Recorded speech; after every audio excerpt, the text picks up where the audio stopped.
Bienvenidos de nuevo al canal Filoletras. Muchas gracias a todos los que nos escucháis y, por supuesto, a nuestro invitado de hoy, que fue además profesor mío de Fundamentos de Filosofía e Historia de la Filosofía Contemporánea en la Facultad de Filosofía de Oviedo, y a quien tenemos el honor de recibir hoy en el canal Filoletras. Me refiero a Manuel Ángel Fernández Lorenzo. Hola Manuel, gracias por haber accedido a esta entrevista. Gracias a ti por el interés que manifiestas por mi obra. Pues es un honor contar con usted hoy aquí. Y sin más paso a decir unas palabras del invitado. Manuel Ángel Fernández Lorenzo es natural de Avilés y profesor titular jubilado de la Universidad de Oviedo, donde desarrolló su carrera docente desde 1979 hasta 2024, fundamentalmente en las áreas de Historia de la Filosofía y Filosofía Contemporánea. Tras iniciar sus estudios en Oviedo, se licenció en Filosofía por la Universidad de Valencia con un trabajo sobre los periodos históricos de Fichte y Marx, y posteriormente se doctoró por la Universidad de Oviedo con una tesis dedicada a la filosofía tardía de Schelling, distinguida con el Premio Extraordinario de Doctorado. Ambos trabajos estuvieron vinculados intelectualmente a la dirección de Gustavo Bueno, en cuyo entorno filosófico se formó y trabajó durante una parte importante de su primera trayectoria. Sus primeras investigaciones se centraron especialmente en Fichte, Schelling, Marx y la historia de la filosofía, dentro de un intenso diálogo con el materialismo filosófico de Gustavo Bueno. De esta etapa destaca La última orilla, Introducción a la filosofía tardía de Schelling, 1989, prologada por Gustavo Bueno, además de numerosos artículos publicados en El Basilisco y otras revistas especializadas. Posteriormente fue desarrollando una propuesta filosófica propia que ha denominado pensamiento hábil, razón manual o filosofía de las manos. Frente a las concepciones que privilegian como punto de partida la realidad material o la conciencia, Fernández Lorenzo sitúa el fundamento de la racionalidad humana, sitúa el fundamento de la racionalidad humana en el sujeto corpóreo operativo y particularmente en sus habilidades y operaciones manuales. Esta línea se desarrolla en obras como Introducción al pensamiento hábil, Principios filosóficos del pensamiento hábil, Del yo al cuerpo, Meditaciones fictianas, Pensar con las manos, La razón manual y Filosofía de las manos. Eh, Algunas de estas obras las tengo precisamente aquí, ¿vale? Aquí tengo Introducción al pensamiento hábil, aquí Filosofía de las manos. Hace un momento me decía Manuel, que esta es la primera obra y Sí, esta es la una obra última, programática. Filosofía de las manos, e intermedias a ellas dos, Principios filosóficos del pensamiento hábil y La razón manual. Filosofía Almaro no es la última, ¿eh? Publicó otro libro que es Fronteras en el origen, sobre la teoría política de Bueno desarrollándola. Vale, sí, correcto. Fronteras en el origen, Filosofía operatiológica de la racionalidad política, 2024. Vale, sí, sí, correcto, lo tengo aquí, lo que pasa que lo omití sin querer. Bueno, pues su proyecto, como digo, entronca así con el raciovitalismo de Ortega, al tomar como punto de partida la vida humana concreta de un sujeto corpóreo que se encuentra siempre situado en unas circunstancias y que debe operar en ellas para desenvolverse. Desde este principio, que llama fundamentum inconcusum o fundamento inconmovible, desde este principio o fundamento intenta superar la oposición entre materialismo e idealismo y reconstruir sistemáticamente distintos ámbitos de la filosofía, antropológicos, nosiológicos, ontológicos, axiológicos, políticos, manteniendo un diálogo crítico constante con la tradición filosófica contemporánea y de manera particular con la obra de Gustavo Bueno. Y ese es precisamente el motivo por el que le hemos invitado a nuestro canal, conocer mejor su propuesta raciovitalista y analizar sus semejanzas y diferencias con el materialismo filosófico. Y para profundizar en ello, hemos dividido la entrevista en tres grandes bloques. Un primer bloque de carácter antropológico, un segundo bloque dedicado a las cuestiones nosiológicas y finalmente un tercer bloque centrado en sus tesis ontológicas.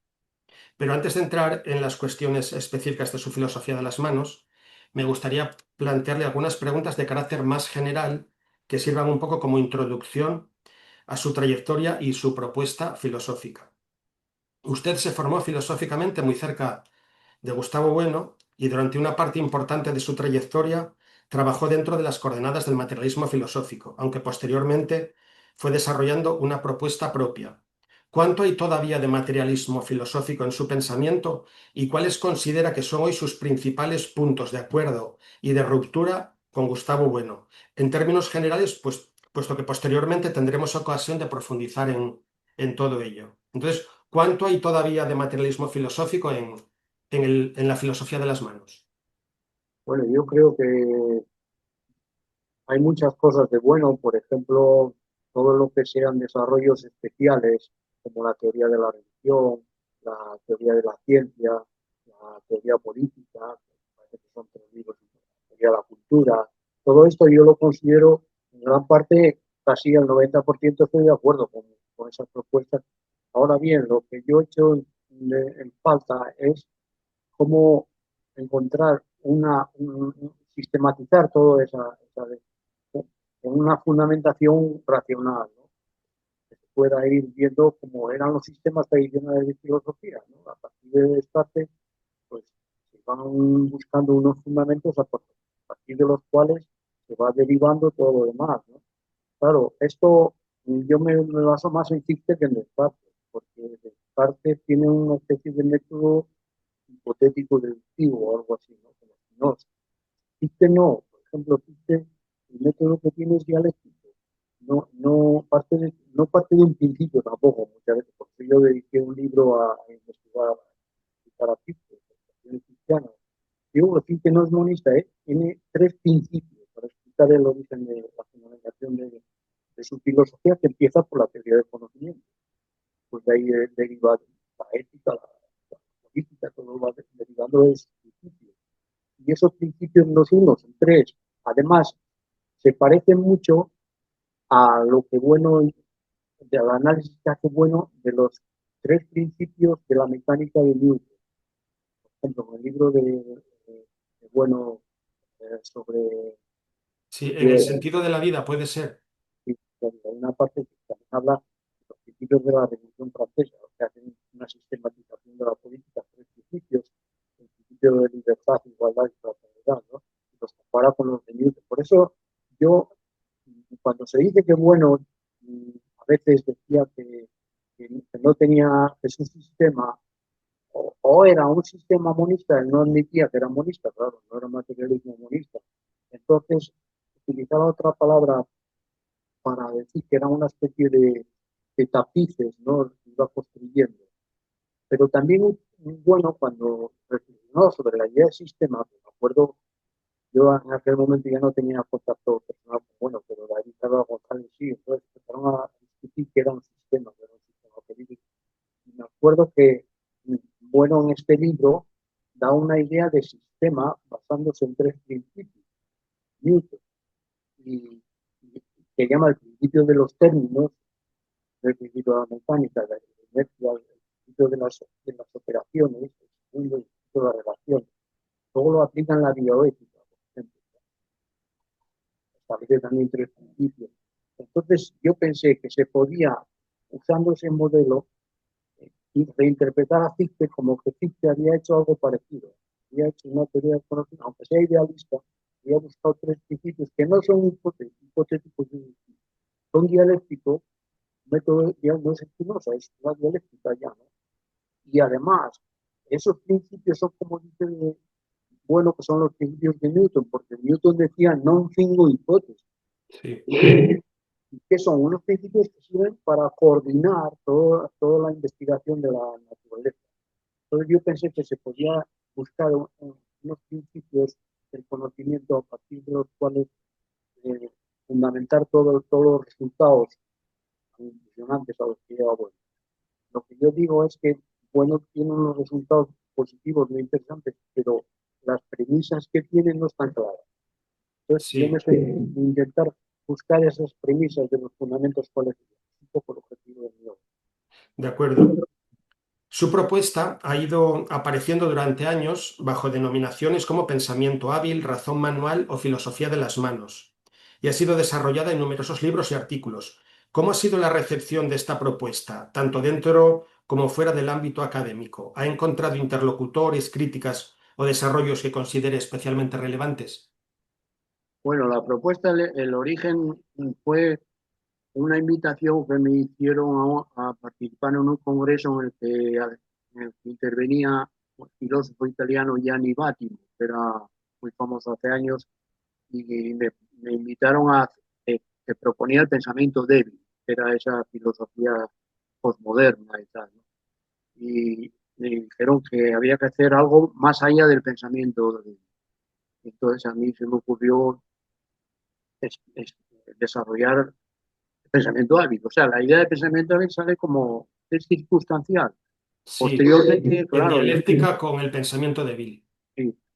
Y ahí se publicó en un libro con Bátimo, que está por ahí editado, mi intervención, que era ser como voluntad y ser a la mano. Ahí es el primer escrito donde yo desarrollo la idea de la mano contraponiéndola a la filosofía idealista de la voluntad y todo. Schopenhauer. Pero es el primer libro. Luego, claro, eh, lo llamé también luego, la filosofía de las manos y lo llamé la razón manual porque dediqué un libro a analizar esta racionalidad, a dar una explicación general de la racionalidad, que es el libro La razón manual. Era una crítica de esta racionalidad, una investigación, ¿no? Creo que no se había hecho filosóficamente, aunque científicamente hay mucho material, y incluso no solamente la antropología evolucionista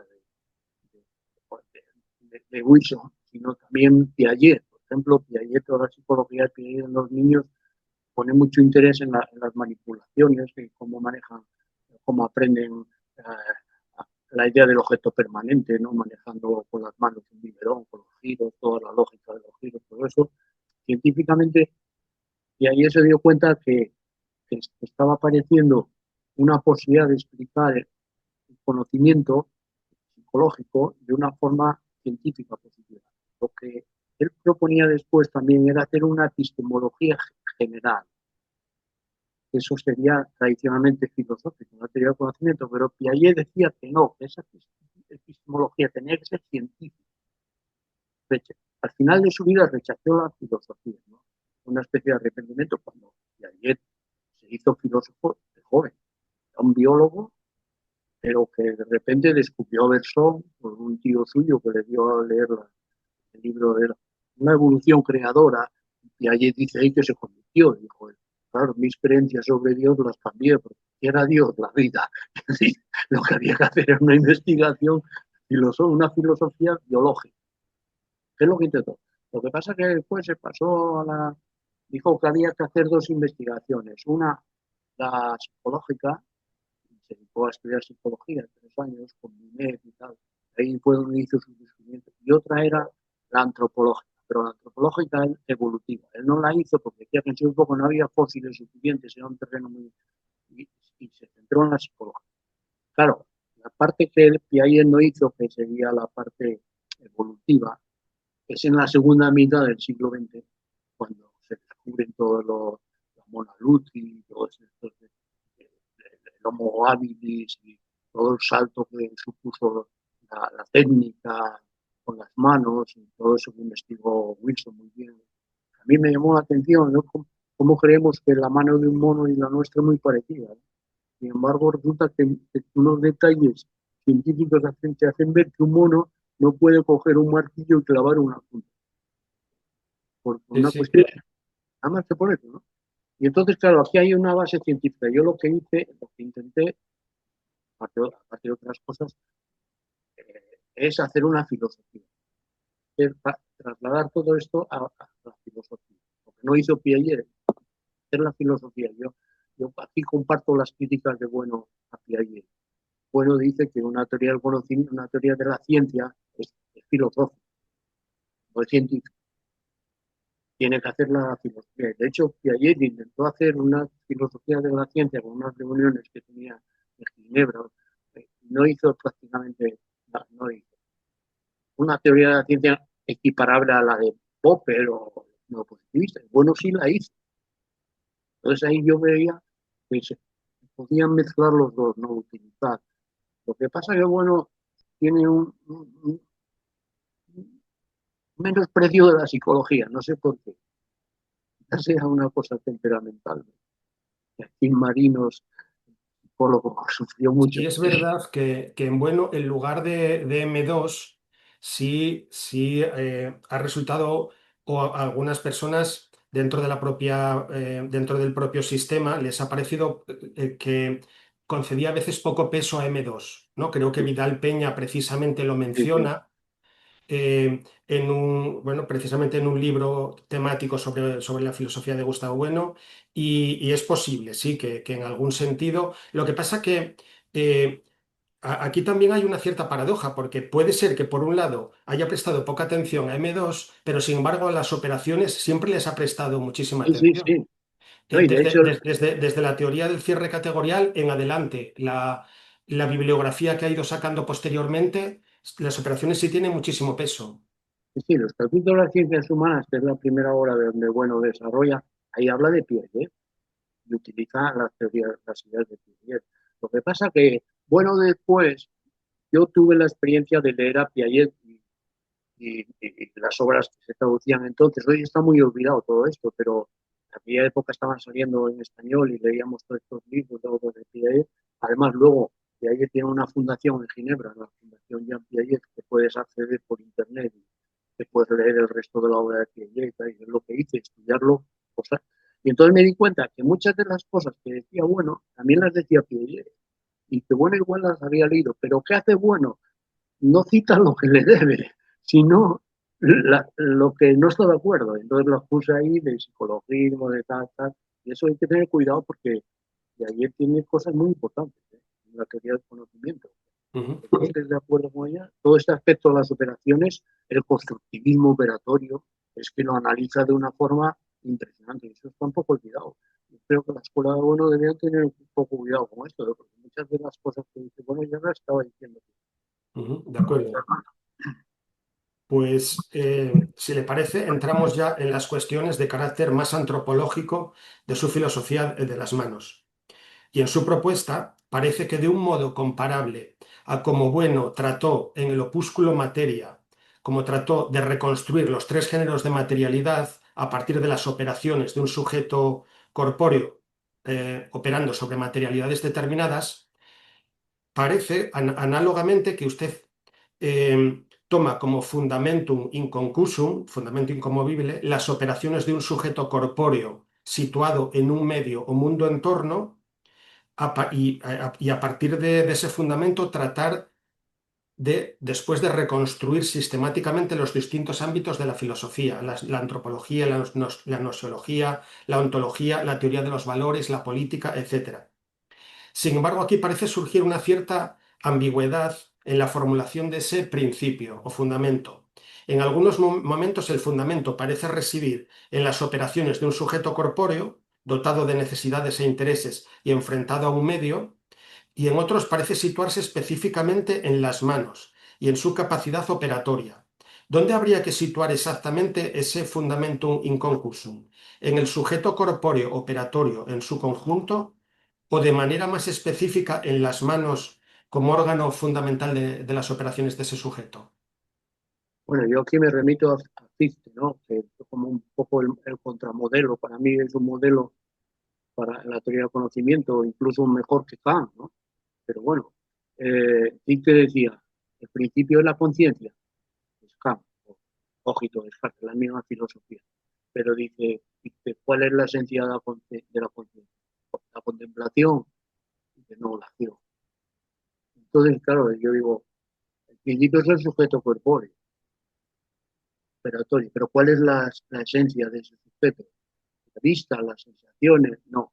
Las operaciones y sobre todo manual son determinantes. Porque ayer, por ejemplo, subraya lo de las manos, pero que ahí dice que un niño cuando empieza a conocer el mundo, las operaciones es la boca, es, es el instinto de succión que se va transformando para conocer el mundo y luego el niño no solamente succiona el biberón o tal, sino que todo lo que le pones, un dedo y coge el hábito de chupar. Entonces conoce qué es el mundo para un niño recién nacido y algo digno de ser chupado. Pero luego, claro, que ahí dice, luego el niño empieza a coordinar movimientos de las manos con la boca, por azar toca con el dedo y chupa, entonces empieza a llevarse cosas a la boca. Y luego el otro instinto, por ejemplo, el instinto de prensión. Cuando pones a un niño, un bebé, el dedo en la mano, lo cierra.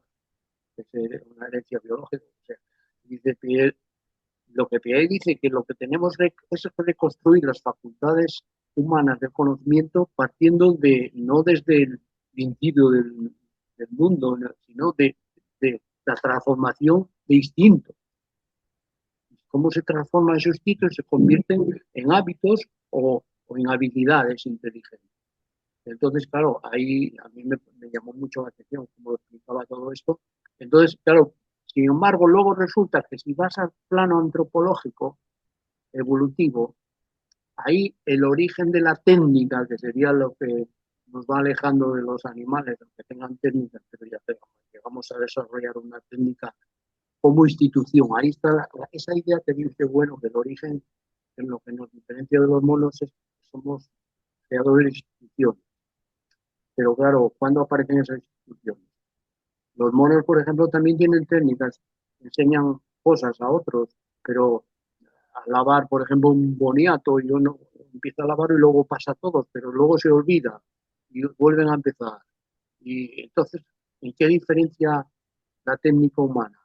Entonces, claro, hay estudios anglosajones que me pasaron algunos alumnos míos, eh, Javier Suárez, que estuvo un tiempo fuera de biología, me pasaba artículos de investigadores ingleses, uno que me llamó mucho la atención, no recuerdo el nombre, pero que decía que cuando se empieza a la técnica de construir las hachas, la hacha, cuando construye un hacha, tiene, es una cosa tan difícil, tan complicada, tan compleja, bueno, un mono no lo puede hacer ya, porque tendría que tener una capacidad de presión con una mano para aguantar una lasca y con la otra golpear como un martillo.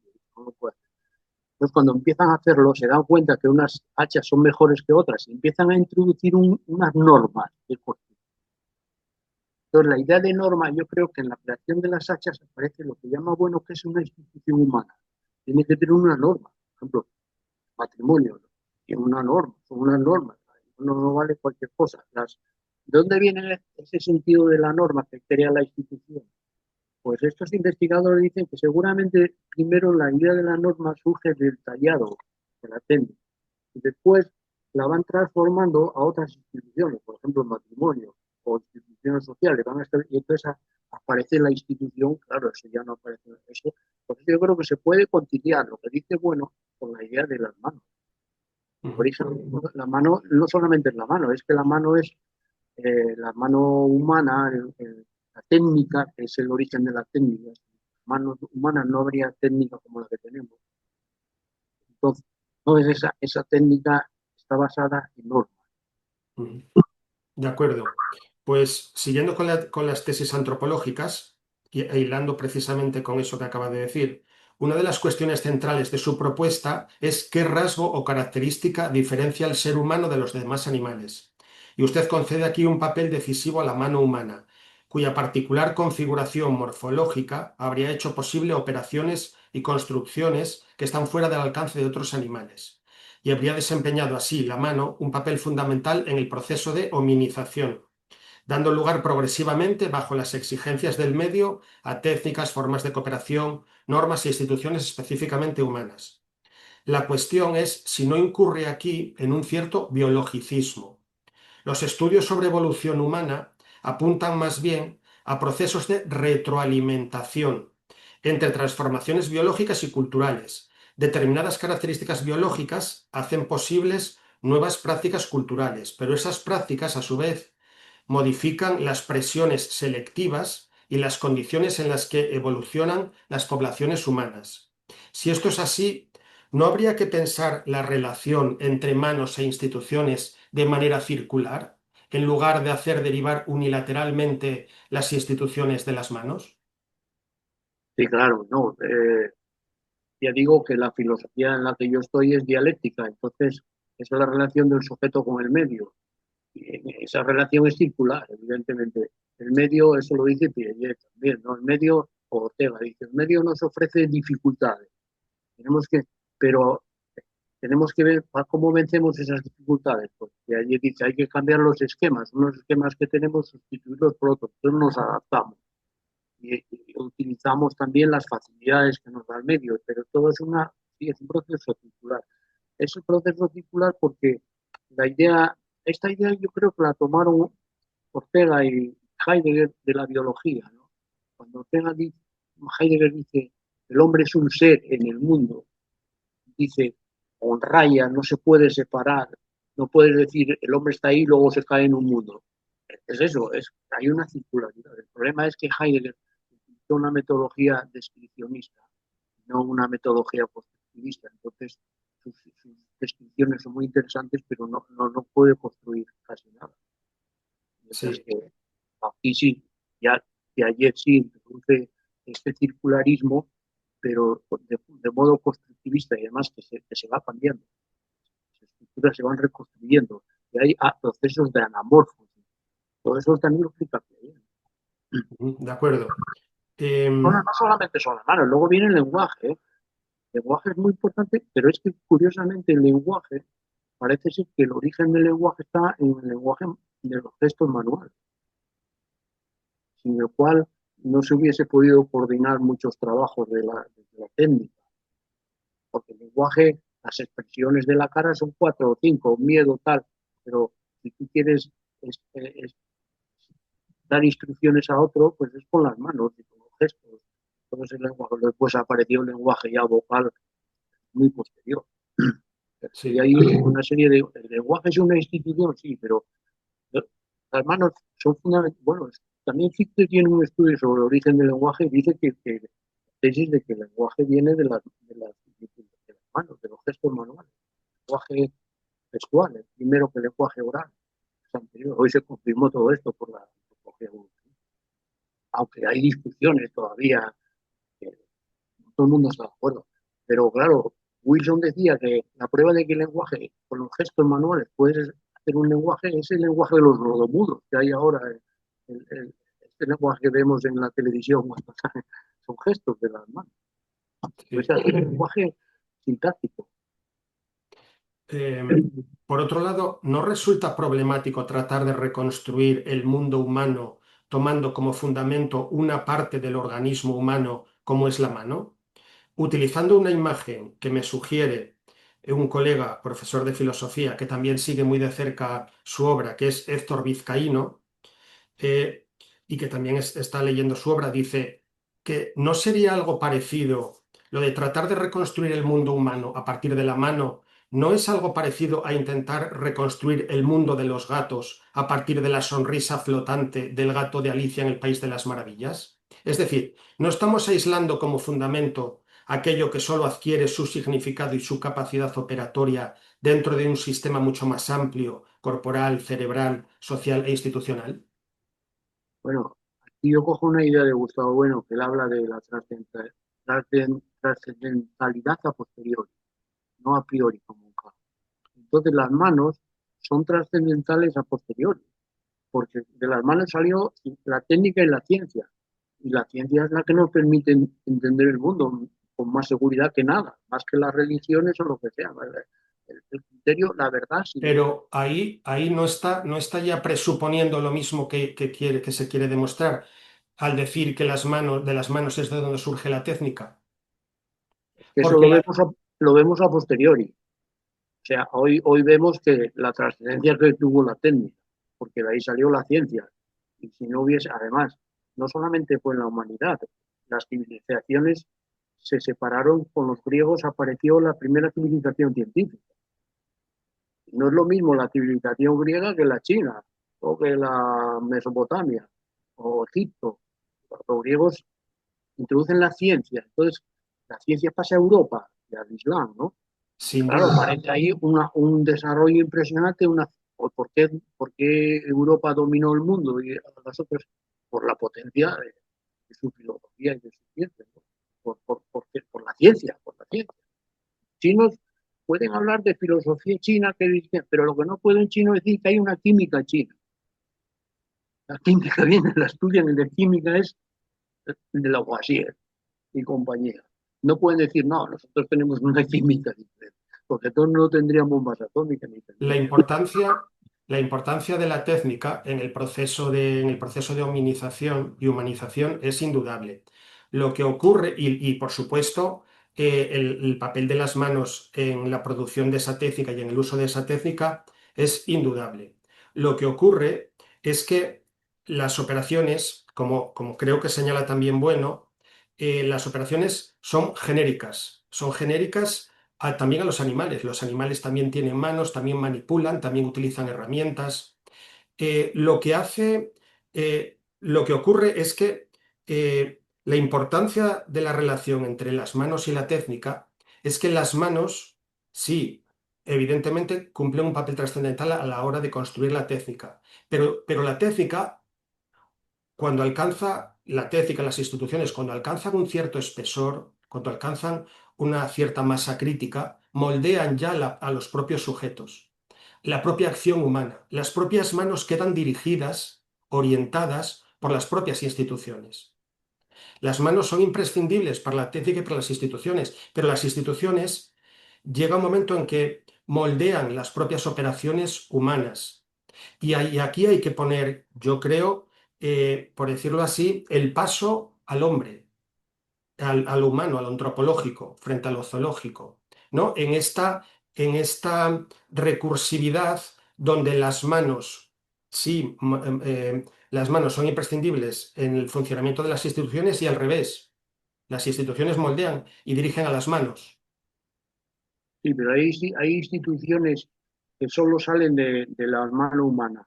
Por ejemplo, se puede decir, un chimpancé tiene un sentido, construye el sentido del espacio como un bebé de 8 meses, se orienta, y eso es, pues, que allí investigó eso. Lo que ocurre ahí es que hay una especie de coordinación de operaciones formando la estructura de un grupo y todo esto que explico algunas veces. Y entonces, en ese sentido, no hay diferencia entre un chimpancé y un niño. Se orienta, sabe ir y venir, y volver, rodear. Toda esa lógica que explicaba muy bien Poincaré, el matemático francés, frente a Kant, decía, es el espacio.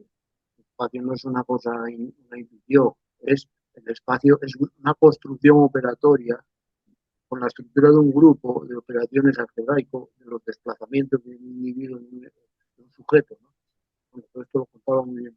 Pero claro, que ahí dice también, pero claro, un niño también tiene la idea del objeto permanente, manejando, puede tener un chimpancé, pero llega un momento en que aparecen construcciones que ya un chimpancé no puede tener. Por ejemplo, al desarrollarse la técnica, pues empieza la cuantificación, ya empiezas a tener medidas exactas, mientras que un chimpancé tiene una lógica intuitiva, sabe que esto está más lejos, más cerca, pero no sabe que está a 50 metros o 70. Y esa técnica sale también del desarrollo de la técnica manual, ¿no? Todo el contar con los ábalos, todas las técnicas de. Sale del desarrollo, por supuesto, sale del desarrollo manual, pero en la medida en la que el desarrollo manual ya está también moldeado y canalizado por las instituciones. Claro, yo no digo que no haya una correlación, una influencia mutua. Lo que digo es que el salto tan grande que supuso la técnica humana con la mano, es que lo impresionante es que no se cree, hasta hace poco se creía que la mano de un mono y la de uno era igual, era parecido. Y una serie de investigaciones que se han hecho en la antropología física, que lo cuenta muy bien en el libro de Wilson, cuenta, pues claro, es que se ve que no tiene nada que ver. O sea, la Mona Lucy famosa esta, empieza a tener ya una muñeca parecida a la nuestra. Era una mona que podía poner erguida, coger una piedra y lanzarla con la precisión de un pitcher de béisbol y hacer blanco y convertirla en un proyectil. Ningún mono puede hacer eso. ¿Por qué? Porque no solamente es que tenía una presión en pinza de 3 dedos para coger una pelota, sino que se podía balancear y hacer un movimiento sin caerse, manteniendo el equilibrio. Y eso, claro, todo ese movimiento es un resultado de transformaciones óseas y tal, de la evolución. Parecen los australopitecos y es muy distinto de un chimpancé. No digamos ya el Homo habilis y todo esto, que ya no. Entonces yo creo que ahí hay una serie de cambios biológicos, pero que permiten un dominio de la naturaleza que no tienen los otros animales, gracias a precisamente a poder apuntar con puntería una flecha o gracias a que tenemos las manos, pudimos dominar a los animales y no nos comían. Y eso viene de la técnica. Ahora que después eso da lugar a unas sociedades, unas culturas que a su vez influyen o permiten un desarrollo mayor de la técnica o no, porque claro, muchas civilizaciones lo que hicieron fue frenar por las cuestiones religiosas, pues muchos desarrollos científicos o técnicos. Sí, de acuerdo. Habla usted de una inteligencia manual y de una razón manual, pero parece situar primordialmente la racionalidad en el sujeto individual, que opera sobre su medio y por tanto concebir la racionalidad fundamentalmente en un sentido subjetual, subjetivo. El problema es que esta perspectiva puede dejar en segundo plano formas de racionalidad objetivas, históricas e institucionales, exteriores al individuo y que desbordan sus operaciones particulares. ¿No corre así el riesgo de reducir la racionalidad a sus formas subjetuales, descuidando aquellas racionalidades objetivas cristalizadas en técnicas, normas, instituciones, lenguajes o ciencias que una vez constituidas se imponen a los propios sujetos y condicionan sus operaciones? Esto lo menciono porque por la insistencia en hablar de Piaget, que por supuesto es un autor de referencia que hay que tomar en cuenta cuando se habla pues de la conexión entre la inteligencia, las operaciones, eh, cómo, cómo hay un desarrollo cognitivo gradual vinculado a las operaciones, etcétera, sin duda. Pero si se le da demasiado peso a esta idea, no se está restando importancia a algo tan importante como la racionalidad de instituciones, de los saberes técnicos, científicos, instituciones, etcétera. Bueno, eso es porque hay que conocer mejor a Piaget. Que Piaget dice que el conocimiento empieza por el individuo, aunque el individuo está dentro de un grupo social, ¿no? No se puede separar. Pero claro, un niño tiene unos esquemas que por mucho que le quieran enseñar la sociedad, no puede adaptarse hasta que tiene que ir cambiando esos esquemas, construyendo nuevos esquemas. Y entonces dice, en un sujeto individual, la primera racionalidad que hay biológica son los ritmos, ¿no? Los ritmos, el hambre, tal, se calma. Luego vienen las regulaciones, dice que empiezan a regular y luego se forman grupos, agrupamientos de acciones que tienen una lógica objetiva matemática. Por ejemplo, la idea de espacio, dice Juan Pared, lo dice. ¿Cómo tenemos la idea del espacio geométrico? Eso lo adquiere un niño ya de pequeño, desplazándose en su casa, pues primero no se atreve porque los niños tienen miedo, pues, tienen instinto de exploración, pero llega un momento, entonces empieza a aprender a desplazarse, primero va a un sitio y vuelve al mismo. La operación de inversa, cuando empieza con la operación inversa y con la suma de la directa y la inversa da la neutra, que es el sitio donde estaba, y cuando sabe el sitio donde estaba, está seguro. Luego empieza a desarrollar una lógica que llaman asociativa, que es los rodeos y los atajos. Si voy de aquí al baño, del baño a la cocina, pues puedo ir directo del baño a la cocina, de aquí a la cocina. Si A está relacionado con B y B con C, A está relacionado con C. Entonces, esta lógica, dice Pierre, es una lógica objetiva. O Sí. sea, el espacio es objetivo, pero se construye desde el sujeto. Si no Eh, hace esas operaciones, no lo tiene. Un niño que estuviese atado en una silla, no tendría la idea del espacio que Es que después no la tenemos. tiene un niño, Manuel. Quiero decir, un niño evidentemente conoce intuitivamente el espacio, ejercitativamente conoce el espacio, conoce lo que puede hacer un espacio, pero eso es una cosa y otra cosa es tener la idea de espacio, la idea de tiempo, la idea de permanencia del objeto, la idea de causalidad. Eso se construye, se El construye. niño conoce ejercitativamente, quiero decir, intuitivamente, ¿no? Precisamente porque opera con los objetos, pero es que opera con los objetos junto con otros sujetos ya, junto con otros sujetos. Entonces, el niño esos conocimientos que adquiere no son ideas, no son conceptos. Los conceptos requieren el lenguaje, requieren a los otros, requieren las instituciones. Quiero decir, pero sí conoce evidentemente de un modo ejercitado, pues todas estas cosas. Pero es que dudo mucho que eso lo pueda adquirir siquiera ejercitativamente si no es con los otros, ¿eh? Con otros sujetos.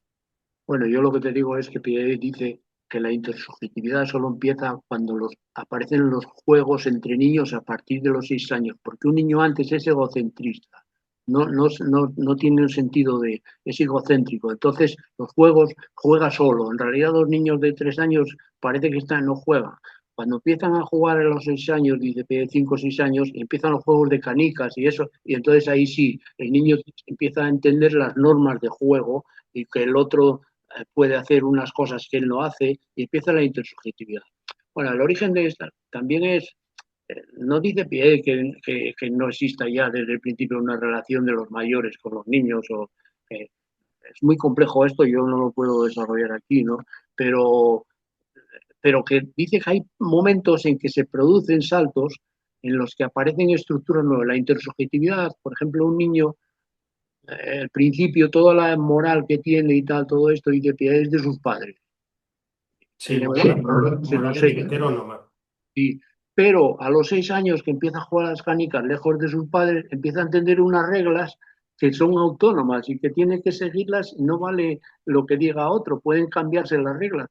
Y claro, esos son procesos de aprendizaje que ahí estudió muy bien y yo creo que esto se desconoce hoy, porque no se lee a Piaget hoy, no se lee. Yo sigo leyendo y es impresionante porque es un hombre que quizás escribió demasiado. Decía que todos los días escribía 4 folios y hizo multitud de experimentos. Pero bueno, las obras principales es lo que hay que leer de Piaget. Y ahí se ve cómo la cosa es más compleja. Piaget dice que desde la subjetividad individual se va construyendo las relaciones objetivas por procesos de cierre de operaciones cuando las operaciones pueden cerrar, cuando no. O sea, una operación cerrada, pues es el espacio objetivo, ¿no? Es que no lo puedo explicar esto con Sí, detalle. sí, no, no. De acuerdo, porque además está explicado extensamente bueno, en los libros que he mostrado al principio Sí, para, sí. para quien quiera seguir profundizando en estos aspectos. Pues continuando un poco con las preguntas de carácter antropológico. Dice usted que nuestras habilidades manuales, técnico-constructivas, pueden ser clasificadas, siguiendo a Piaget precisamente, en general en tres tipos, como habilidades preponderantemente acomodativas, que son aquellas que descansan en la libre organización de los movimientos, o pueden ser clasificadas como habilidades fundamentalmente asimilativas, en las que debemos seguir necesariamente el camino que nos lleva a la obtención de algo visualmente útil y que nos obliga a plegarnos a las exigencias para satisfacer nuestras necesidades y que nos imponen los objetos que manipulamos. O por último, podría tratarse de habilidades en las que se da un equilibrio entre las habilidades asimilativas técnicas o meramente útiles y las habilidades acomodaticias. Tenemos entonces aquí el caso en que nuestras construcciones son en igual medida libres y necesarias. Entonces, divide las operaciones en estos tres tipos, las preponderantemente asimilativas, preponderantemente acomodativas y aquellas en las que hay un equilibrio. Entonces, las preguntas que me suscita esto es, entre asimilación y acomodación, ¿no hay siempre una cierta intercalación diamérica? ¿No corre este esquema el riesgo de psicologizar la racionalidad? Asimilación y acomodación son categorías procedentes de Piaget para analizar la actividad cognitiva del sujeto. ¿Por qué habrían de explicar por sí mismas la racionalidad objetiva de una demostración matemática, una máquina o una construcción científica?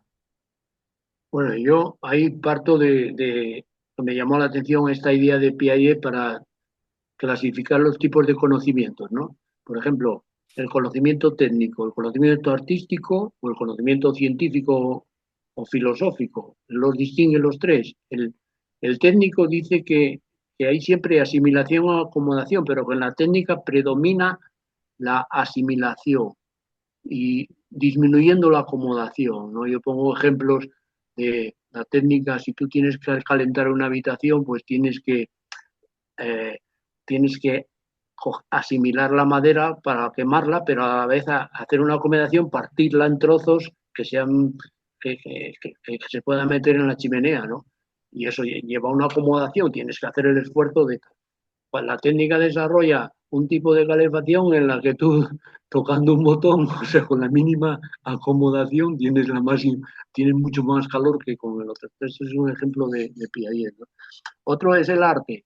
Y el arte de un niño, cuando está viendo a su madre llamar por teléfono a una vecina, cuando la madre cuelga el teléfono, el niño coge, imita a la madre, coge el teléfono y habla y repite lo que dice, se acomoda, pero no está asimilando nada, porque no está hablando con nadie. Y entonces la asimilación ahí es mínima, lo único que asimila es parte de la conversación de su madre, pero nada más. Entonces dice Piaget, eso es como el arte sería fundamentalmente una acomodación, ¿no? Y luego dice, es interesante porque Piaget pone como origen de conocimientos la técnica y el arte, es decir, la poiesis de Aristóteles. La técnica es el arte útil, el arte bello es el arte, el que llamamos propiamente nosotros, ¿no? Y Piaget de estos dos dice que derivan después la ciencia. En la ciencia habría un equilibrio. Cuando llama bueno, cuando se llega a una identidad de procesos, como dice, bueno, hay un equilibrio. Entonces ahí hay una identidad y es un conocimiento en el que se equilibran los dos, la acomodación y la filosofía también, o la ética, o la moral, ¿no? O sea, eso son, me llamó la atención porque, bueno, no tiene una explicación para distinguir el arte de la ciencia y todo esto clara. De hecho, bueno, se centró en el arte al final de su vida y no acabó desarrollando una obra sobre la estética o sobre el arte. O sea, sí hay una especie de papeles de cierta miembro, ¿no? De partes separadas que, bueno, que algunos discípulos están utilizando para reconstruir una filosofía del arte. Pero bueno, no la tenía. Entonces, yo vi que Piaget distinguía con mucha claridad lo que era el arte y se podía. De hecho, yo no tampoco tengo una filosofía del arte, quizás la pueda hacer más adelante, no lo sé, pero yo partiría un poco de estas ideas de Piaget, me parecen básicas y muy claras para distinguir unos procesos de otros. Incluso en Sí, algún libro como La razón manual yo intento diferenciar las ciencias formales, matemáticas y tal, de las ciencias físicas, utilizando ideas de estas de Piaget, ¿no? Como en la matemática hay mucha más acomodación que asimilación, porque al matemático no le interesa plegarse a la realidad, sino que inventa estructuras que luego no sabe por qué, luego resulta que se pueden utilizar. Pero en principio un matemático te dice, como hacía Galileo un par, te decía, vamos a ver, eliminemos las resistencias, hagamos un plano inclinado ideal. Entonces hacen una figura geométrica, ¿no? Y sobre eso razona, pero que la tendencia de la matemática es a, a, a, a, a separarse de la realidad. Y por eso los matemáticos muchas veces inventan cosas que es como si fuera arte. Hacen unas especulaciones, unas construcciones que no están tomadas de nada. Porque claro, cuando dicen de dónde sacan la idea de una circunferencia un matemático, pues no la saca de observar algo redondo, sino que la idea de la circunferencia es exacta, es todos los puntos equidistan de uno de más puntos. Entonces, la matemática no deriva de el triángulo. ¿Dónde hay triángulos? Tú puedes ver una montaña que se parece a un triángulo, pero claro, la idea del triángulo no es eso. Tienes que eliminar todo lo que tenga que ver con lo real. Es una figura construida, además, completamente. Bueno, no sé, yo creo que la filosofía, estas distinciones que hay, podían servir para explicar eso. Intenté hacerlo en algunos casos, pero claro, no. ujú, de acuerdo. Pues paso ya con las preguntas de carácter noseológico. eh, y la primera de ellas sería, como hemos dicho, a partir de un primer principio, fundamentum inconcusum, construye usted o intenta construir no solo una antropología, sino también una noseología, una ontología, una ética, etcétera. ¿Por qué considera necesario que un sistema filosófico tenga que tener un fundamento único? Gustavo Bueno, en una tesela de 2013 titulada El punto de partida o la base de la filosofía materialista, dice que la filosofía no puede partir en ningún caso de un principio o de una base, como podría ser el cogito ergo sum de Descartes o cualquier otro. Pues la filosofía parte siempre en un contexto dialéctico de diferentes alternativas filosóficas y se construye y se desarrolla en polémica con esas alternativas. Y la potencia y grado de verdad se mide en el enfrentamiento con esas alternativas.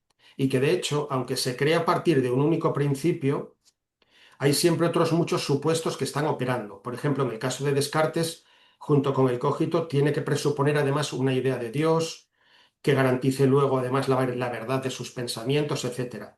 ¿No contradice eso su planteamiento de derivar todo el saber y conocimiento de un único principio?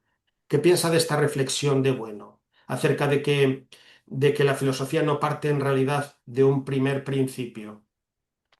Bueno, es que había que reinterpretar a Descartes como yo reinterpreté a Fichte. Fichte no parte del yo, de un principio, parte de tres principios. Él establece el primero, el yo, pone al yo. Al yo se pone un no yo y luego del yo deriva el no, yo no yo finito, ¿no?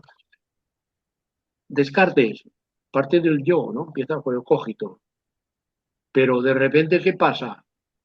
Que aparece el genio maligno que puede destruir al yo. ¿Qué es eso?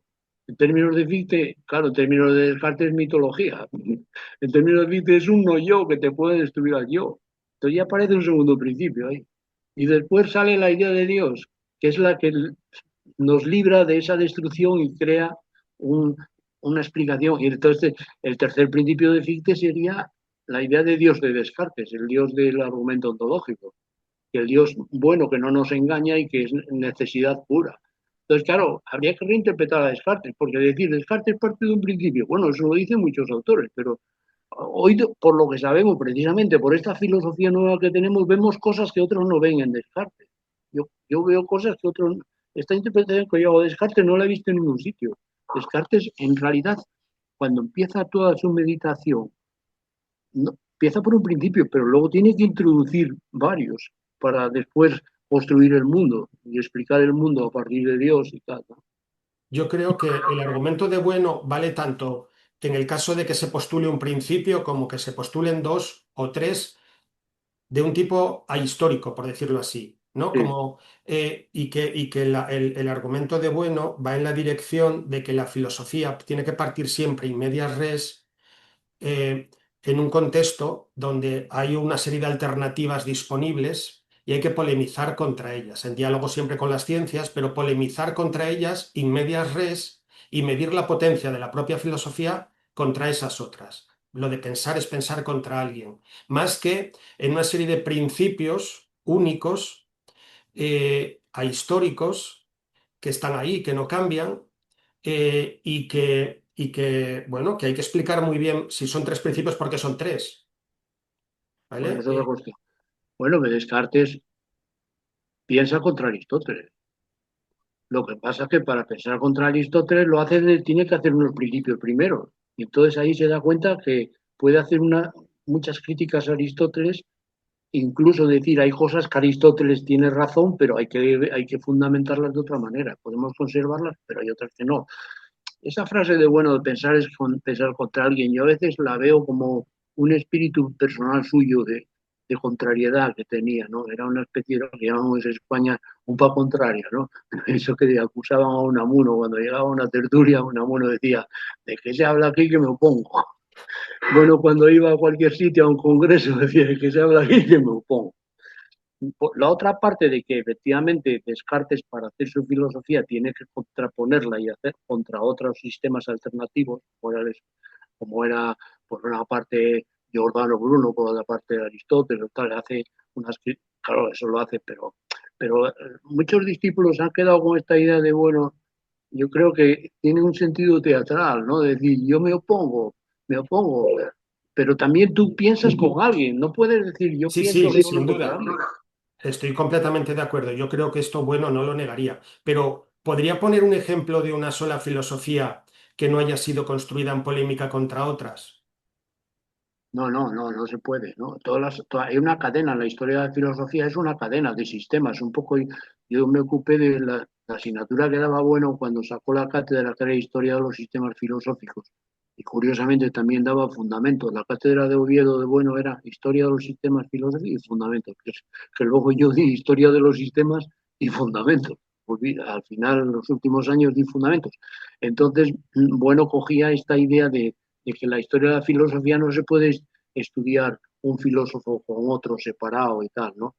Yo ponía el ejemplo de que los filósofos son como las cerezas, ¿no? Que tiras de uno y salen tres.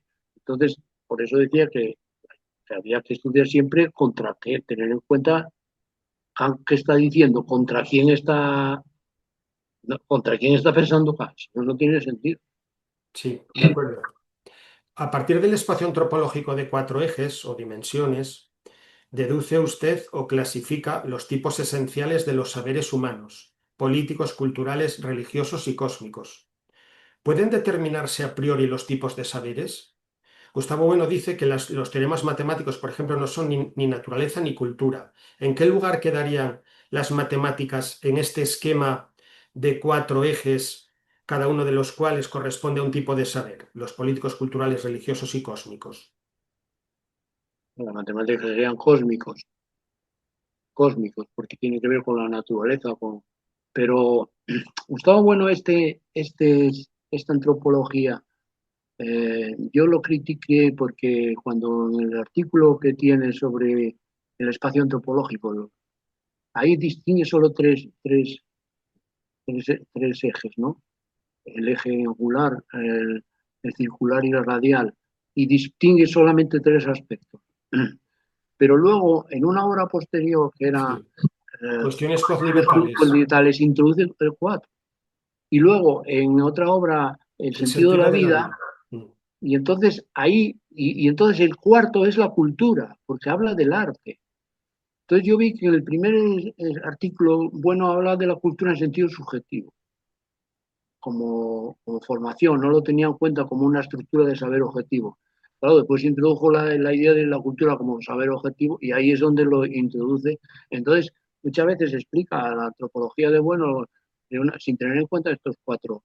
De hecho, yo Sí, publiqué, lo que ocurre, Manuel, es que ya desde la primera formulación del espacio antropológico de Bueno, incluye dentro del eje radial que corresponde a las entidades impersonales, tanto las entidades impersonales naturales como culturales. Y lo dice sí, explícitamente. Entonces, sí, es verdad que no lo considera un eje independiente, eso es cierto, pero también es cierto que dentro del eje angular, perdón, dentro del eje radial, sí reconoce dos tipos de entidades diferentes, las entidades naturales y las entidades culturales, porque ambas tienen en común el ser entidades impersonales. El eje radial no correspondería a las entidades naturales, correspondería a las entidades impersonales.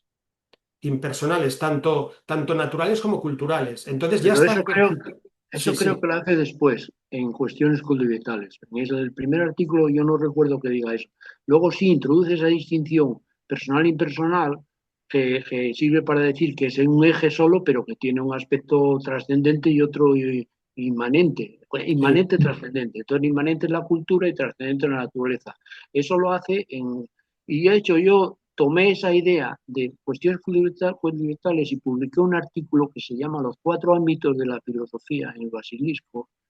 Y curiosamente, Bueno, me dejó publicar ese artículo. Incluso otro después, que era Teoría Vital, Historia de la Filosofía, me lo publicaron en el Basilisco, aunque no tenía nada que ver con la teoría de la historia de Bueno. Ahí yo veo que Bueno, en realidad, mi heterodoxia no le molestaba. Lo que pasaron después fueron otras cosas de la confluencia de otra serie de cuestiones, pero en principio, no sé, en principio, no, yo con Bueno nunca tuve ninguna discusión ni nada. Yo la cuestión de salir de la escuela fue por una especie como llamaba Bueno, eh, esto que pasa en los aviones, una crisis que de repente sale la gente rebota. No me acuerdo cómo llamaba la palabra. Lo que tienen los aviones cuando empiezan a hacer Turbulencias. una turbulencia, ¿eh? Bueno, que era es una metáfora, ¿no? Yo salí despedido de la escuela por una turbulencia, pero por otras razones político-administrativas que no tenía. Lo que pasa es que después ya me di cuenta que no podía seguir allí y seguir mi camino. Pero bueno, ahí distinguía ya. Yo creo que en el primer artículo no está claro eso, porque yo lo leí el primero. Luego, en las cuestiones sí, porque ahí pone la distinción inmanente trascendente, personal impersonal, las cruza, hace una deducción, eso es una deducción. En realidad eso es deducir los cuatro ámbitos, cuatro tipos de realidad, ¿no? Primero él dice que tiene que ver con la religión, que es la relegación, cuatro tipos de relegación, pero se pueden aplicar también, como hago yo, a cuatro tipos de conocimiento. De acuerdo. Además de derivar los tipos de saberes de los cuatro ejes del espacio antropológico que usted reconoce, también utiliza estos cuatro ejes para derivar los distintos tipos de valores. En la dimensión radial cósmica sitúa los valores vitales, en la dimensión radial cultural sitúa los valores culturales, en la dimensión angular los valores religiosos y por último en la dimensión circular se encontrarían los valores ético-morales. ¿Cuál es el principio que permite pasar internamente del espacio antropológico al espacio axiológico? ¿Los valores pertenecen realmente a un único eje? Por ejemplo, los que llamo valores culturales, ¿no son culturales a la postre todos los valores? Sí, claro, pero hay que distinguir unos de otros, porque un valor ético o moral es cultural, porque procede de una cultura humana, pero claro, no se reduce a ser una especie de creación artística o algo así, ¿no? Tiene otras dimensiones. Pues hay que distinguir. Los valores políticos, claro, son también de una cultura humana, porque los animales no tienen estado, ¿no? Pero luego, claro, no es lo mismo un valor político que un valor moral. La distinción entre o un valor artístico, todo eso ya empieza la diferenciación de unos valores con otros, que bueno, lo hace muy bien cuando analiza, por ejemplo, los valores éticos morales, cómo los diferencia de los valores religiosos, mitológicos o de los políticos. Claro, hay una racionalidad propia de la ética y la moral. Ujú. Bueno, pues pasamos ahora a las que hemos llamado tesis ontológicas o preguntas ontológicas que deduce usted o deriva o reconstruye a partir de su fundamentum inconcusum. Y en este sentido, en La razón manual, que es este libro que he mencionado al principio, dice usted que solo existen tres grandes sistemas filosóficos: materialismo, idealismo y vitalismo. El materialismo, que también llama materialismo o dogmatismo, parte de la realidad objetiva como independiente del sujeto y tiende a explicar la conciencia, la libertad y la subjetividad desde esa realidad material. Su dificultad estaría precisamente en reconstruir desde la materia, reconstruir desde esa materia, pues la vida consciente, la libertad, la subjetividad. Esta objeción, según usted, alcanza también al materialismo filosófico de Gustavo Bueno, pues aun partiendo de una concepción pluralista y no fisicalista de la materia, usted considera que no logra explicar satisfactoriamente la subjetividad, la libertad, etcétera, desde esa idea de materia. También menciona que desde un fundamento como pueda ser la materia ontológico general, no se puede derivar o deducir el mundo.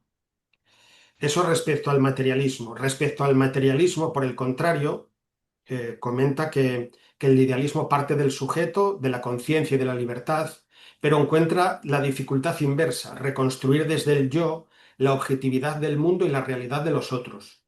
Su afirmación de la libertad corre además el riesgo de convertirse en una libertad abstracta, desligada de las condiciones efectivas de la existencia. Entonces, materialismo e idealismo, según usted, permanecerían así atrapados, aunque desde extremos opuestos de la escinsión sujeto-objeto. Y frente a ambos, usted propone un racionalismo vitalista, donde la vida es entendida como fundamento radical, una vida que parte siempre del individuo vivo, corporal, operatorio, que no contempla pasivamente el mundo exterior ni lo constituye desde su conciencia, sino que vive y actúa en un medio que lo condiciona y al que debe adaptarse y transformar, ¿no? En línea con el racionalismo de Ortega. Entonces la razón no se opone ya a la vida, es una capacidad desarrollada en ella para orientarse y operar eficazmente en circunstancias concretas. Entonces las preguntas que me suscita esto serían: cuando afirma que la vida es el fundamento radical y que la vida desempeña en su racionalismo vitalista el mismo papel que el ser desempeñaba en la tradición griega, por ejemplo, ¿En qué sentido debemos entender ese fundamento radical? Eh, ¿Qué había antes de la vida? Antes de la vida, si partimos de la vida y de que es el fundamento, antes de la vida no había nada. No podemos saber.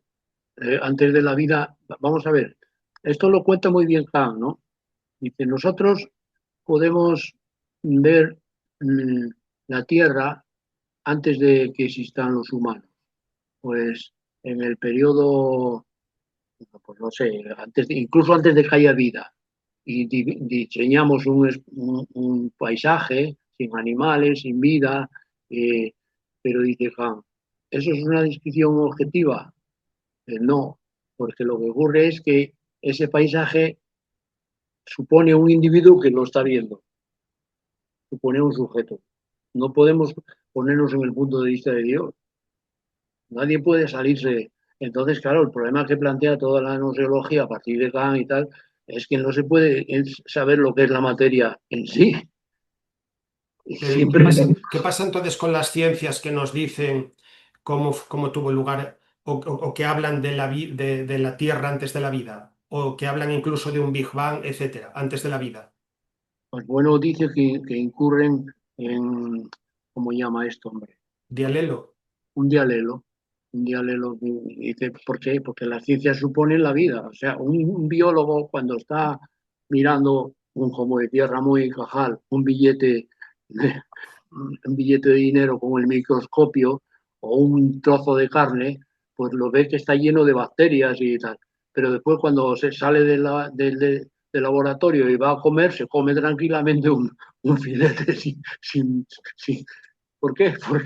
Porque las propias ciencias salen presuponen la vida, no se puede, el conocimiento científico no es más que un desarrollo de aspectos vitales que los llevan al límite. Ahora, no podemos saber, yo creo que eso lo dijo Kant claramente, que creer que podemos saber cuál es el origen del universo, dice Kant, eso es metafísica. Podemos saber, por ejemplo, Kant decía, podemos saber el origen de la Tierra, y Han dio la explicación esta, el origen del sistema solar. ¿Por qué? Porque es un todo que podemos verlo y hoy observarlo mejor con todos los instrumentos que tenemos. Por ejemplo, podemos, pero el universo no es un todo. Entonces, claro, no es una totalidad. Eso de la ciencia, entonces no podemos, habría que salirse, solo Dios que está afuera lo puede saber, nosotros no. Entonces, eso no es materia de ciencia. Kant dice que la cosmología o es metafísica o son ideas filosóficas que a todo más sirven para orientar las investigaciones. Dice, por ejemplo, si tú supones que el universo, como el Big Bang, tiene un origen, tratarás de buscar ciertas ondas y entonces acabas descubriendo algo nuevo, los microondas, que a lo mejor no se hubiesen descubierto si no se supusiese esa teoría. Pero si pones otra, descubre, pero que eso prueba de que sea teoría, que lo que hayas ya esclarecido el origen de no. Son ideas, dice Kant, regulativas. O sea, las ideas filosóficas orientan las investigaciones. Por ejemplo, ¿cuál es el cambio más importante de, de Darwin frente a los aristotélicos anteriores biólogos? Que Darwin cogió ideas nuevas que venían de la filosofía francesa, de Leibniz, por ejemplo, Leibniz cuando dice que el origen, esto lo dice muy bien Diderot, dice, Dios creó el mundo en 7 días, una especie, eso dice Aristóteles, dice Leibniz, dice Diderot, ¿y por qué no hizo como Dios, como piensa dar Leibniz, que creó una primera célula? Y después desde esa primera célula por evolución salió todo lo demás, el epigenismo de Leibniz y tal. Luego, claro, ahí salió toda la teoría ¿cómo se llama este otro biólogo, el del ambiente, ¿no? Anterior a Darwin, francés, Lamarck. Lamarck. Y entonces Darwin sigue las ideas de Lamarck y tal, y entonces ve cosas que no veían los aristotélicos, los anteriores. Entonces, ¿por qué hace eso? ¿Quién fueron los primeros que empezaron a introducir esas ideas? Los filósofos. Una idea filosófica de Leibniz, que, que- que- que antes no la tenía. Entonces la filosofía, eso lo dice Kant muchas veces, la filosofía a veces lleva la antorcha iluminando el camino a la señora ciencia. Y luego la señora ciencia es la que investiga ese camino, no la filosofía, y la que descubre las verdades. Pero si no fuera por la filosofía no las hubiese buscado. Luego Kant también dice, otra función de la filosofía es que la señora no se marche de ciencia la cola del vestido, entonces la crítica, es decir, esto es ciencia, esto no, porque claro, la ciencia te está metiendo muchas cosas como científicas que no lo son. Pues ahí la filosofía puede, como dice Kant, hay un criterio de demarcación, hay qué es ciencia y qué no es ciencia. Y eso solo lo hace la filosofía, no es, dice Kant. Hay un aspecto que nunca nos comerá la ciencia, que es quién responde a la pregunta ¿qué es la ciencia? Eso no se puede responder científicamente. Entonces, ¿se puede responder míticamente, mitológicamente? Sí, pero también se puede responder racionalmente, y eso lo hace la filosofía. Pero no es una afirmación demasiado fuerte partir de la vida como fundamento radical, como una suerte de causa sui, eh, en la medida en la que se niega la posibilidad de conocer, por ejemplo, etapas anteriores a la vida, etapas geológicas, etapas de formación de los planetas, etcétera. ¿No es una afirmación demasiado fuerte? Bueno, es partir, ¿No queda entonces ese fundamento flotando en el vacío?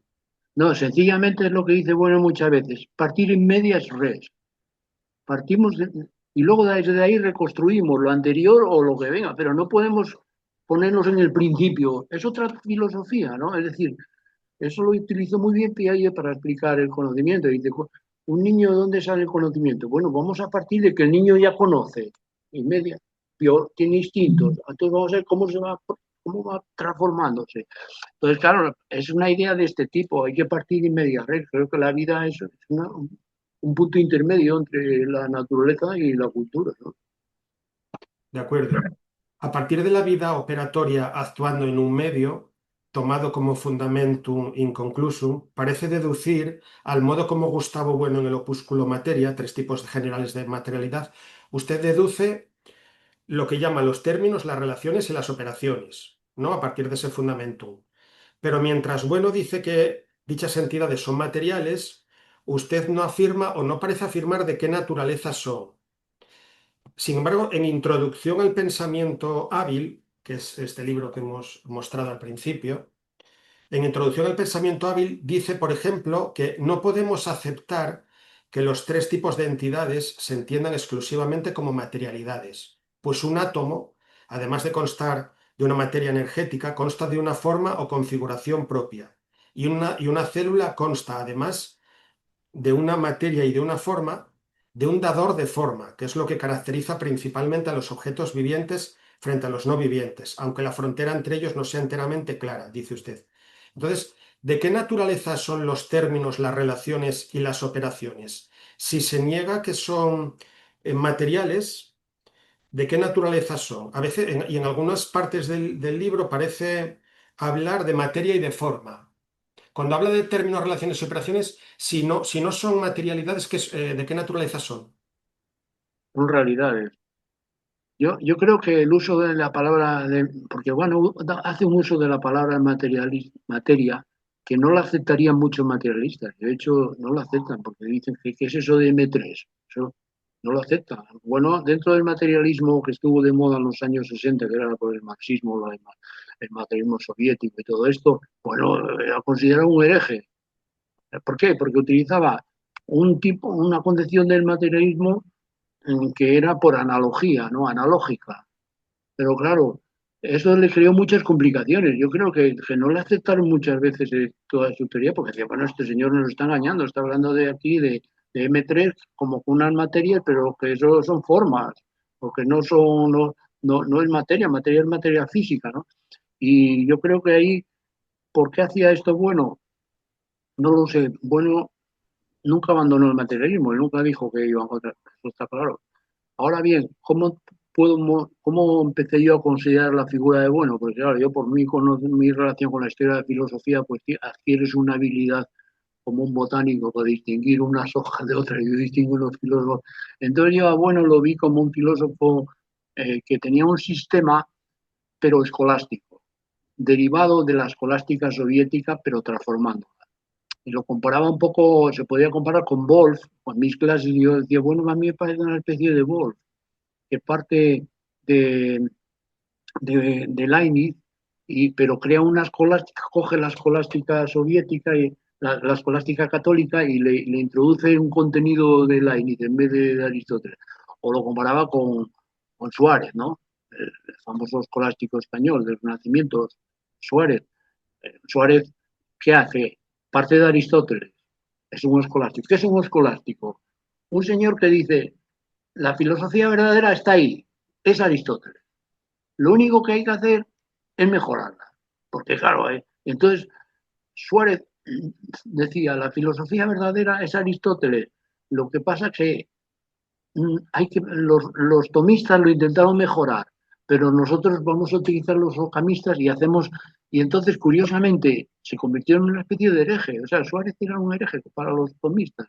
¿Por qué subsistió? Porque lo protegió Felipe II, o lo que sea. Si no, igual no sé cómo acabaría. Pero claro, ¿cuál es el interés de Suárez?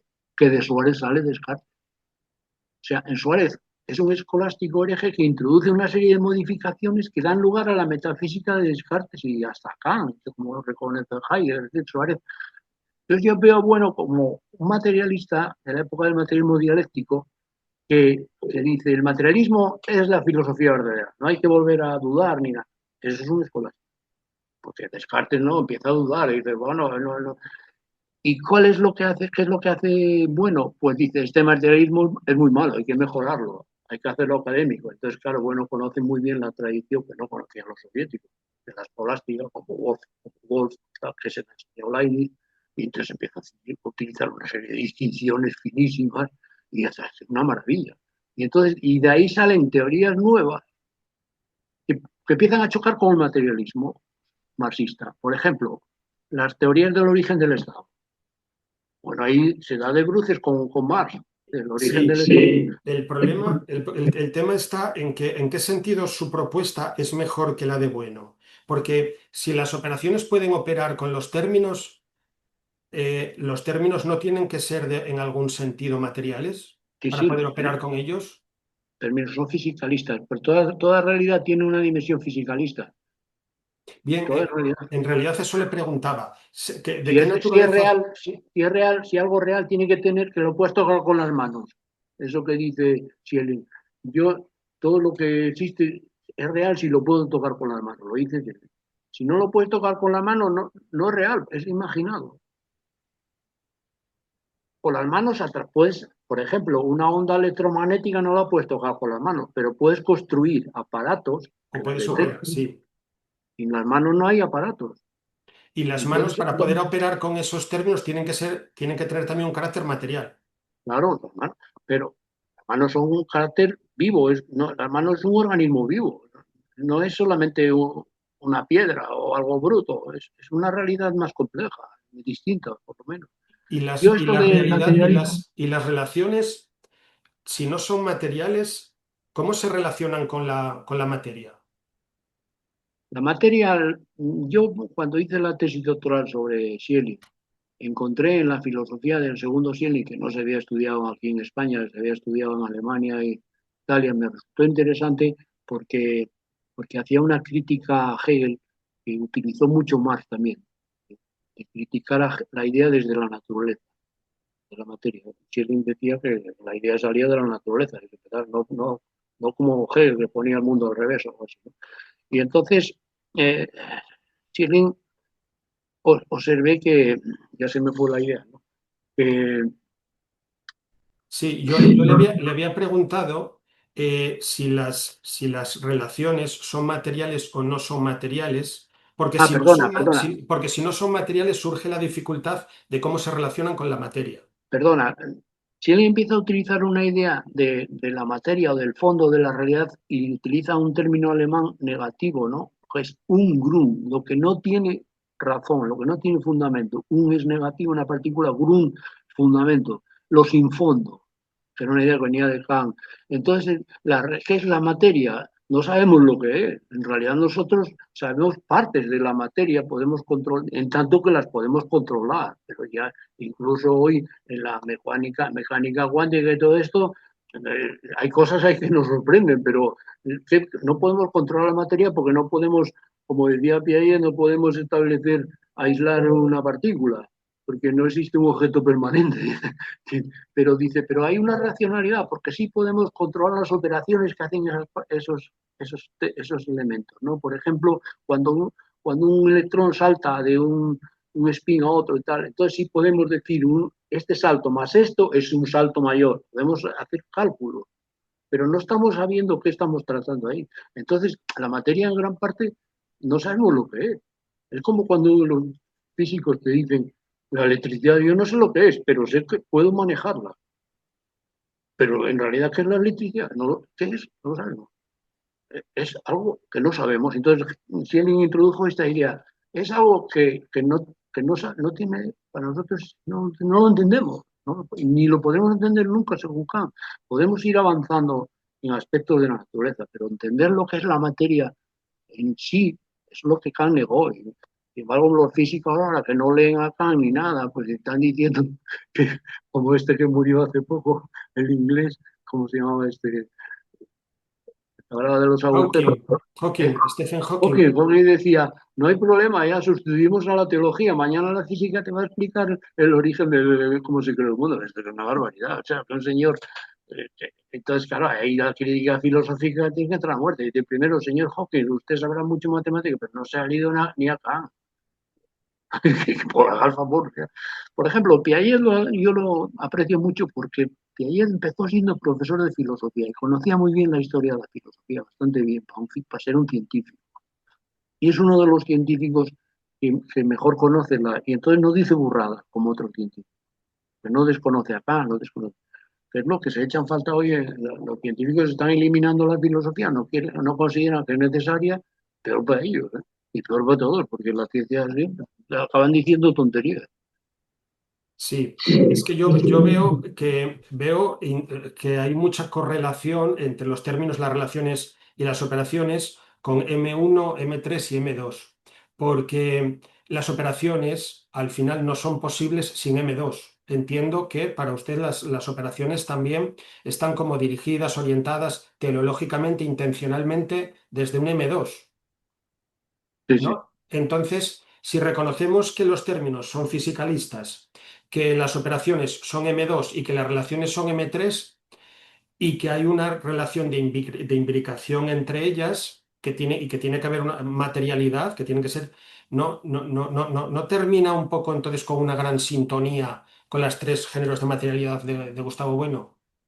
Sí, sí, pero a mí lo que me sorprendió de Gustavo, bueno, también le sorprendió después, creo que a David Álvaro González, incluso a Vidal Peña, que dejó cuenta David, que bueno, al principio eh, establece los tres géneros de materialidad, pero en una polémica que hubo en las reseñas que hicieron de ensayo materialistas, no sé si era Fernando Sabatero, alguien dijo, ¿y por qué hay tres y no siete? Bueno, no justifica eso. Y bueno, decía, bueno, porque históricamente, pues Hegel distingue tres, tal, tal, pero claro, eso no es una deducción, eso es un argumento de autoridad, porque lo dice Hegel. Sin embargo, 20 años después, cuando publica la obra Materia, me llamó mucho la atención que dice, bueno, sí, sí, se puede deducir los géneros a partir de la noseología, a partir de las operaciones, de las relaciones y de los términos. Y lo hace ahí en ese libro, ¿no? Y claro, ¿eso qué supone? Que tardó 20 años en contestar una pregunta. Entonces, ¿qué pasa? ¿Que la ontología deriva entonces de la nosología? O al revés, como era antes. Entonces ahí en la escuela hay una división muy grande, ¿no? Uno dice que sí, otro dice que no. David está más por la idea de que es la nosología la que fundamenta las categorías y todas y yo también, yo lo dije, lo escribí, pero bueno, eso es una cuestión ahí abierta. Entonces yo voy más allá, yo creo que una obra tan larga como la de Bueno, que son casi 40 años, ¿eh? Pues hay cambios, tiene que haberlos por necesidad, hay una evolución. Y lo mismo que en las cuestiones políticas hubo un cambio, Bueno pasó de hablar de la Unión Soviética por tal, y después al Imperio Español, ¿no? Entonces, claro, antes que le crea un cortocircuito, ¿cómo es posible? Pues también, en este caso, yo creo que Bueno es sintomático que la última obra que publicó en su vida se llama El ego trascendente. Sí, una Sí, suerte de tercer ensayo, ¿no? sí, Materialista. sí, porque el primero, los Raíz habla del ego, pero no le dedica, tardó 40 años, ¿sí? Pero al final lo escribió. Entonces yo propongo, mi propuesta, que encaja más con lo que digo, es empezar no por la materia, sino por el ego, como fundamento. Y de ahí luego explicar la materia y los géneros y todo lo que tú quieras, pero no al revés, porque si es al revés, entonces eso sería una especie de escolástica materialista, que se supone ya la materia. En lo del ego no, porque el ego tiene que empezar por el ego, que todo el mundo sabe que es el ego, y de ahí va deduciendo, ¿no? Va construyendo. Es un poco Ujú, la idea. ujú.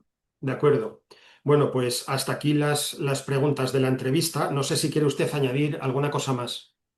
No, nada más. Yo encantado que por haberme dado la ocasión de explicar estas cosas, que realmente también lo que yo echo de menos en España es que haya más programas como los que hacéis en Internet, porque y por eso pues, te agradezco a ti y a otros que hacéis estos programas que os preocupéis por debatir y porque la gente conozca esto, porque es muy importante la transmisión, ¿no? Ujú. Y no, sin la De, transmisión de los medios no hay forma de crear una conciencia de gente que ujú. vaya cambiando, reformar el entendimiento de mucha gente, que es lo que es De necesario. acuerdo, de acuerdo. Bueno, pues el honor, por supuesto, es mío. Quiero darle las gracias por haber aceptado esta entrevista. Ha sido de verdad un honor haber podido contar con usted en el canal Filoletras. Y hasta la próxima, profesor. Bueno, muy bien, Rafa, antiguo Bueno, alumno. Nos vemos. antiguo alumno y además guardo un recuerdo de verdad que muy grato y aprendí, me abrió muchísimo los ojos en multitud de cosas con las asignaturas de fundamentos de filosofía y de historia de la filosofía contemporánea. De verdad que fueron dos asignaturas que para mí fueron muy especiales. Pues me alegra mucho porque es lo mejor que puede recibir un profesor que le Pues de reconozcan verdad que con el sí, y la tiempo. mejor prueba es cómo muchos años después, pues volvemos a encontrarnos un poco en estas circunstancias tan, eso, de un encuentro de filosofía. Pues muy bien, muchas gracias, Rafa. Ya, Vale, pues hasta la próxima. hasta otra ocasión. Hasta otra Hasta luego. ocasión.